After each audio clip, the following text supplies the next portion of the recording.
The call came at 11:47 on a Wednesday night. I remember the time because I'd been watching the Leafs lose again, and I was about to shut off the TV when my phone lit up with a number I didn't recognize. "Is this Evan Mackenzie, a woman steady, hospital steady?" "It is." "My name is Carol. I'm a nurse at the Queensway Carlton. Your wife, Margot, she's been brought in. There was a car accident on the 417 out near Canada. She's in surgery right now, and she's going to need you here." I was already standing grabbing my keys. "Is she how bad?" And then the nurse said something I would spend the next 4 hours twisting into a shape it was never meant to hold. She said there was a man with her when she came in. He's here in the waiting room. He says he knows her. A man with her. I drove to that hospital in a state I'm not entirely proud of. My wife had told me she was driving back from visiting her Aunt Lorraine in Kingston. Lorraine had been having a rough time since her hip surgery, and Margot had made that drive 3 or 4 times over the past few months. Solo. Just her in the car and a Tim Hortons coffee for the road. So when the nurse said there was a man with her, something cold and ugly dropped through the floor of my chest, and I want to be honest about what I was thinking on that drive south on the 416, because if I'm going to tell this story, I have to tell it true. I was thinking, who is he? How long has it been going on? Is that where she's actually been going, all those trips to see Aunt Lorraine? Because the last few months my wife hadn't been herself. And I mean that in a way that's hard to explain unless you've been with someone for 12 years and you know all their rhythms, the particular way they carry themselves when everything's fine. Margot had gone quiet. Not cold, she was never cold, but careful, deliberate, like she was choosing what to say rather than just saying it. She'd taken those trips to Kingston 3 times, maybe 4. She'd started going out to the garage in the evenings to take phone calls, which she'd never done before. She'd been distracted at dinner, present in body but somewhere else entirely in her head. A couple of times I'd come downstairs late and found her at the kitchen table with papers spread in front of her, and she'd closed the folder the moment she heard me on the stairs. I asked her once what was going on. She said she was worried about Aunt Lorraine. I believed her because I wanted to believe her, and because 12 years with a good woman will make you lazy in that particular way. But on that drive to the Queensway Carlton with a man with her running on a loop in my skull, I wasn't being lazy anymore. My mind was going places I hate to admit to. And underneath the ugly suspicion there was something rawer, this gnawing stomach-drop terror, because whatever story my fear was writing, the truth was I loved my wife. She was in surgery, and that fact was so much bigger than any story I was telling myself. I want to tell you what I found at that hospital. I want to tell you about the document bag and the letter, and the man in the waiting room who was not what I feared he was, but none of it will make sense unless I tell you who Margot is first. Because what she had actually been doing all those months, alone, in the dark, without a single word to me, is not the kind of thing you can understand without knowing the kind of person she is. Margot Belair, that was her name before she took mine, 40 years old, sharp as a blade with a memory for numbers that still embarrasses me. She runs her own bookkeeping practice out of our spare bedroom, a handful of small business clients who have been with her for years because she is meticulous and because she does not miss things. She is the person our friends call when they have a CRA question, when something in their finances doesn't add up, when a statement doesn't look right. She is also, and I have tested this extensively over 12 years, one of the most loyal people I have ever known.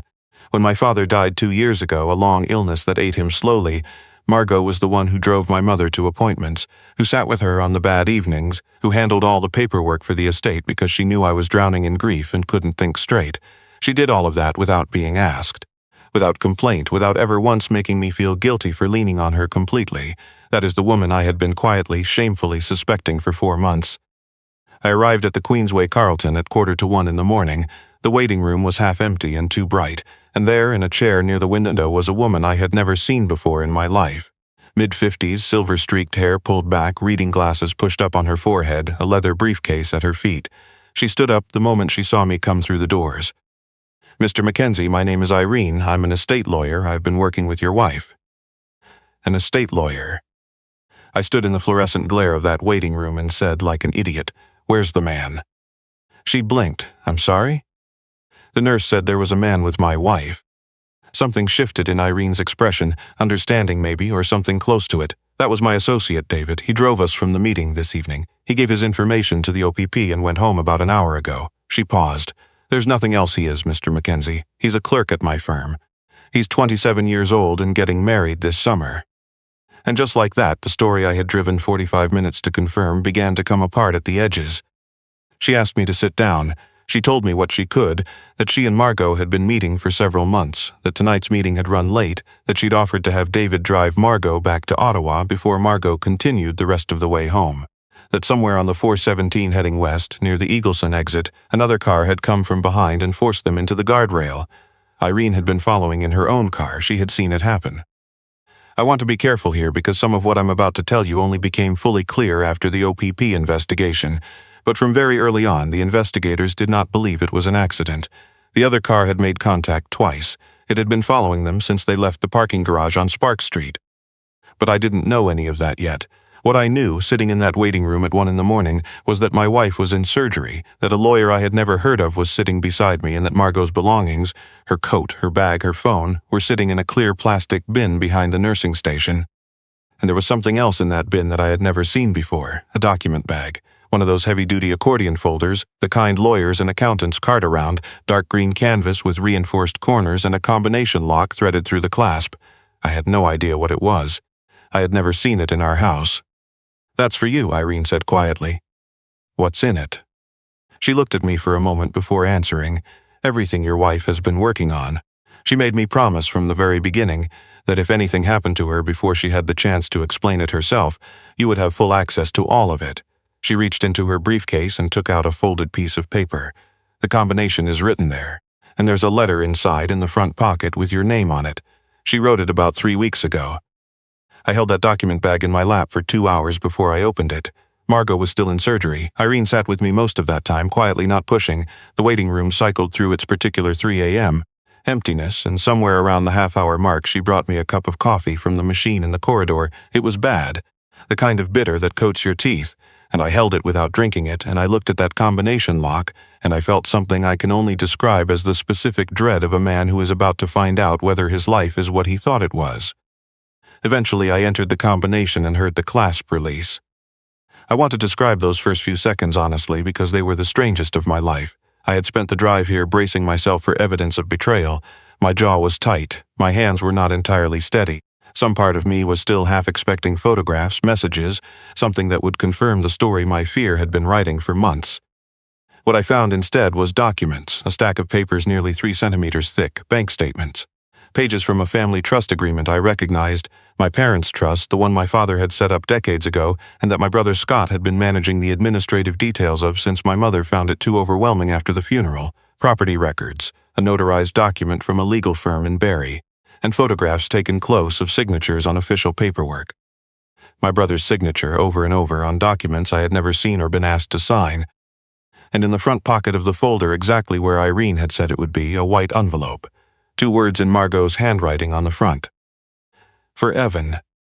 Let me tell you about my brother Scott, because he is the other side of this story, and because the truth about him is the thing that still keeps me up some nights.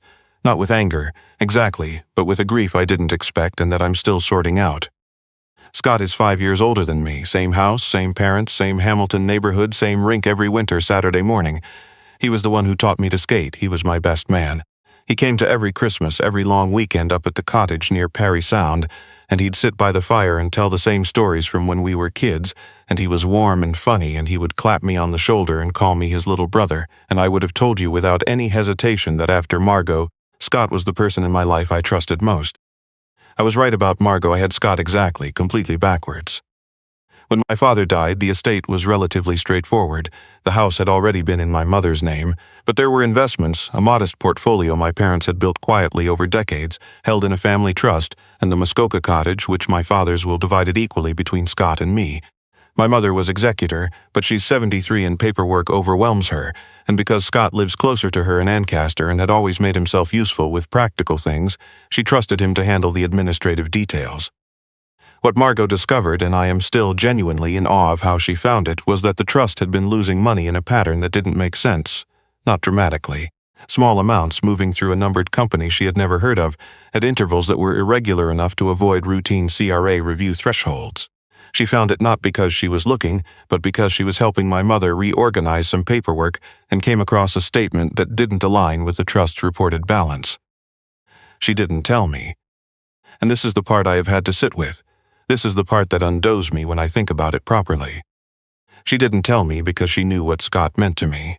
She understood that if she came to me with half a suspicion, I would have gone straight at my brother, and Scott, if he knew someone was watching, would have had time to move funds, to cover tracks, to muddy the water badly enough that nothing could be proven.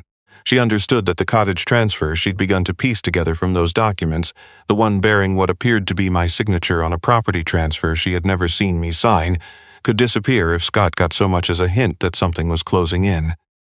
So my wife went quiet and she went to work. She found Irene through a referral, a lawyer in Ottawa who handles estate disputes and financial misconduct.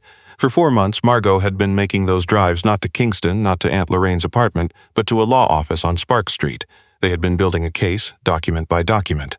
The photographs in the folder were copies of trust statements Scott had altered, a draft property transfer for the Perry Sound cottage, bearing what a forensic document examiner had confirmed was a forged version of my signature, and 18 months of transaction records showing just over $42,000 moved from the family trust through Scott's numbered company.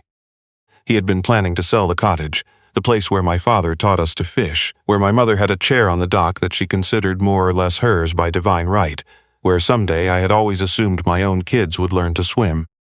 Scott had been planning to sell it, pocket a third more than his legal share, using a signature I had never given because no one had ever asked me for it. Margot had caught every cent. She had documented all of it. Irene told me later that night, sitting in the waiting room, speaking quietly while the hospital ran its slow overnight routines around us, that it was the most thorough evidence package she'd received from a non-lawyer in 22 years of practice.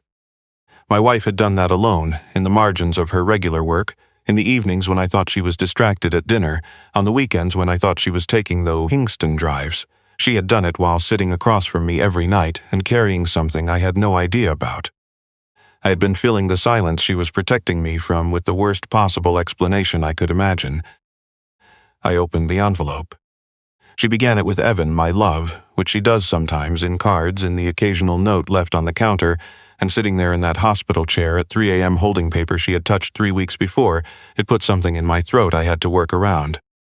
She wrote, "If you're reading this, then something has gone wrong, and I am so sorry that you're finding all of this out this way rather than the way I planned.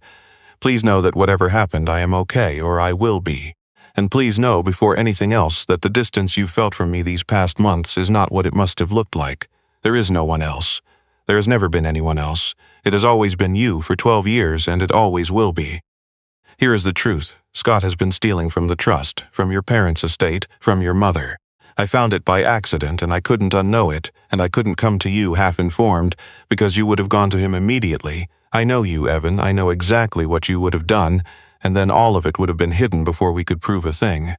So I found Irene, and we have been building the case that will stop him and protect what's left of your parents' legacy. I didn't tell you for 2 reasons. The first is that the case needed the element of surprise, and you, my love, cannot keep this kind of thing off your face. You would have looked at your brother at Christmas and he would have known. The second reason is harder. I know what Scott means to you. I know he's been your big brother your whole life, and I know that what he's done is going to hurt you in a place that goes past the money, past the cottage, past all of it. It's going to hurt in the part of you that still looks up to him, that still remembers learning to skate. I wanted to carry that for as long as I could. I wanted to have everything finished, the case airtight, the authorities notified, your mother protected, before I had to be the one to break your heart about your brother. That's why I've been quiet. Every trip, every phone call in the garage, every late night at the kitchen table, it was this. It was always only this, fighting for us, for your family, for what your parents spent a lifetime building. I'm sorry I left you in the silence without a reason for it. I knew what your mind would do. I am so sorry for that. Come find me. I love you more than you probably know. Margot.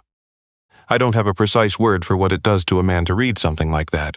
To realize that the distance he had been reading for 4 months as an absence of love was in fact love in its most exhausting and selfless form. She had been standing between me and something terrible and absorbing it alone so that I wouldn't have to, and the only thing it had looked like from my side of the wall was a wife who was pulling away.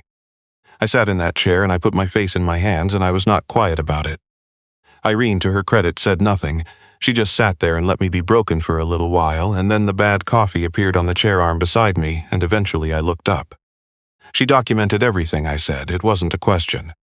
She did, every transaction, every transfer, every altered statement, and she found the draft property transfer with your forged signature, which is what elevated this from civil fraud into something the RCMP's Financial Crimes Unit takes a serious interest in. Irene paused. She told me at our first meeting that she had one condition for proceeding, that whatever happened, your mother's security would be protected before anything became public. That was my wife. That was who she had been the whole time I was filling the silence with fear. The surgeon came out at 4:20 a.m. Margot had made it through, left arm fractured in 2 places, 3 cracked ribs, a concussion significant enough that they'd monitor her for several days. She was going to be okay. I have never felt relief like that moment. It hit me so completely I had to grip the chair arms to stay upright.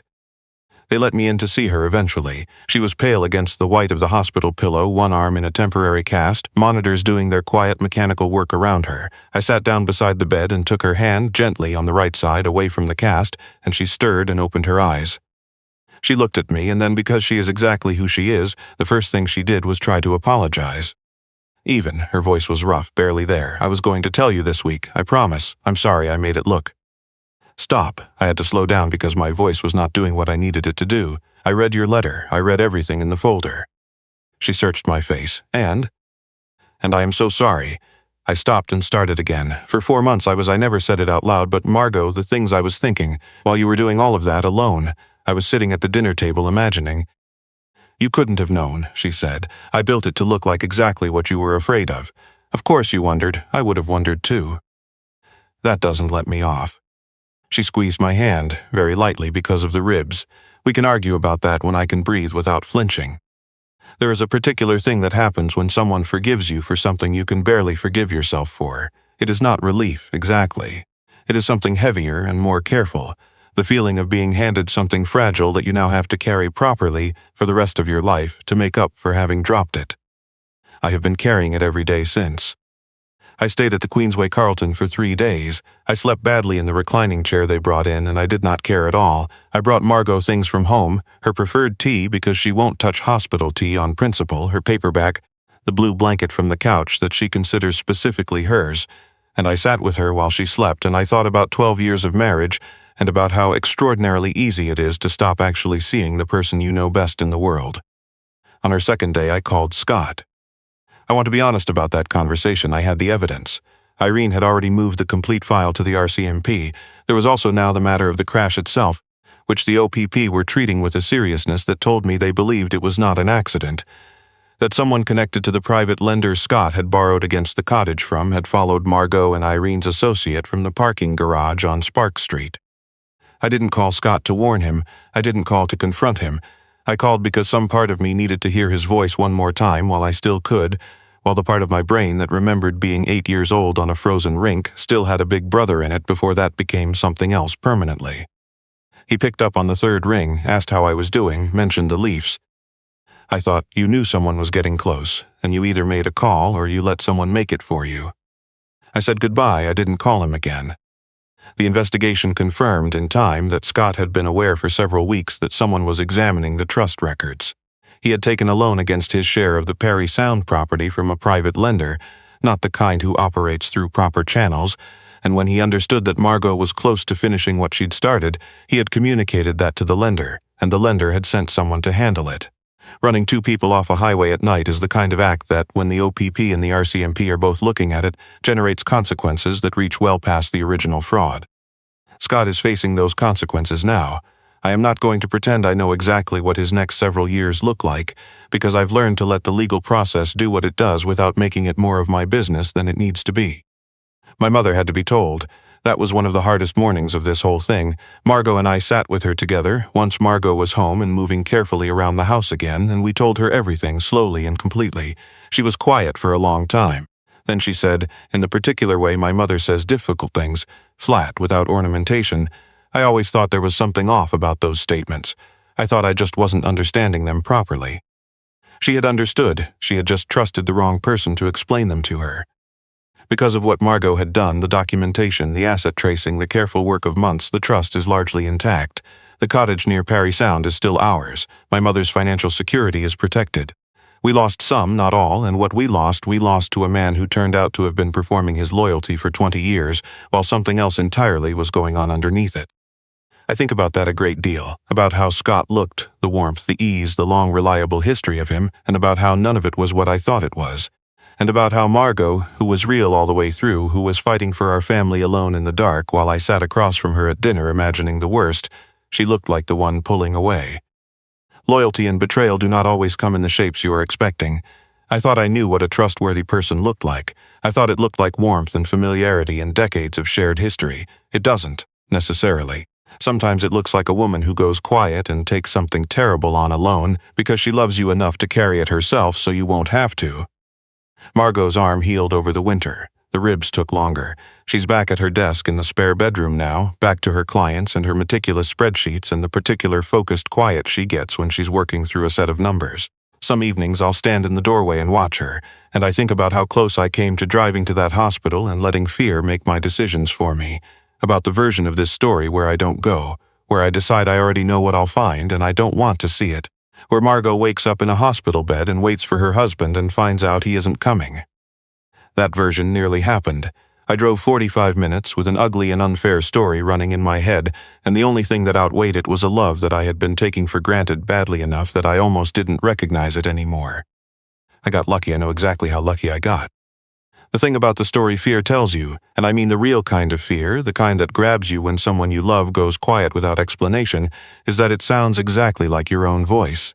It draws on everything you know and everything you've ever been insecure about, and it assembles those things into the most convincing and devastating explanation it can build. And that story will feel like the truth. It will feel obvious. It will feel like you've finally seen something clearly that you should have seen all along.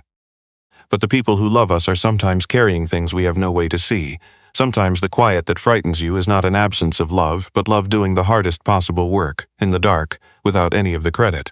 And if you let fear write the ending, you will sometimes get the story so completely, catastrophically wrong that you nearly lose the most important thing in your life before you even understood what it was.